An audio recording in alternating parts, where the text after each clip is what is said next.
One of the things they did was they supported the parties involved, which would have been government, employers and business, unions, farmers, social organisations, to develop a shared understanding of the very serious economic and social problems that were facing the country at that stage.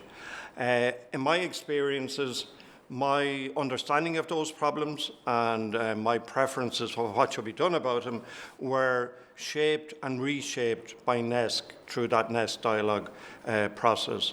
They also moved us to developing a problem-solving approach to the issues. So instead of somebody like me setting out his ultimate vision, I was moved to try and come up with practical solutions and regard these things as joint problems that should be addressed.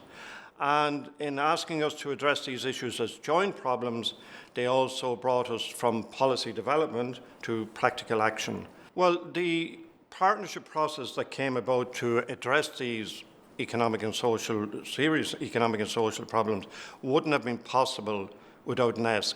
I mean, there were subsequent negotiations and national programmes, but it was the NESC dialogue process that transformed that and brought all that about.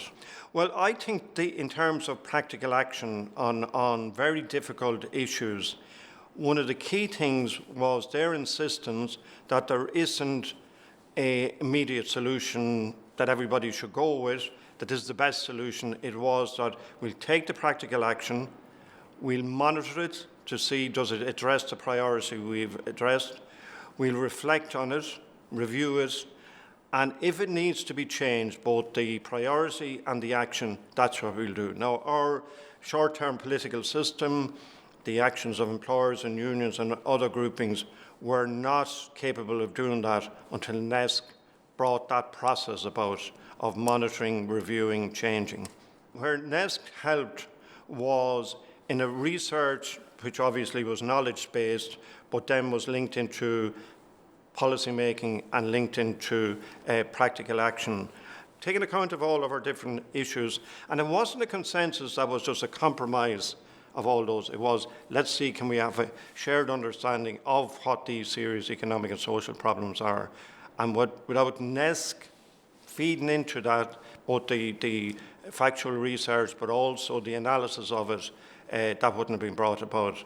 Well, I think one of the benefits is that for small countries, what you need are consistent policies, because consistent policies enable you to address things over time. Now, in the narrow time frame, that will go up and down because you need to address whatever the pressing needs of people are at a particular time. But if your broad, consistent policies are in terms of how do we get growth, how do we create jobs, how do we improve living standards, how do we ensure that social inclusion in a consistent way, then that's where something like NESC, which can address it in those long-term ways, is important. But I thought also the important thing was that it was long-term consistency, but with practical action today. I mean, you've plenty of institutions and organisations that will give you a long-term perspective on things, even sometimes a long-term plan. But it's not of much use if you can't begin the process of implementation today, addressing things as people see them.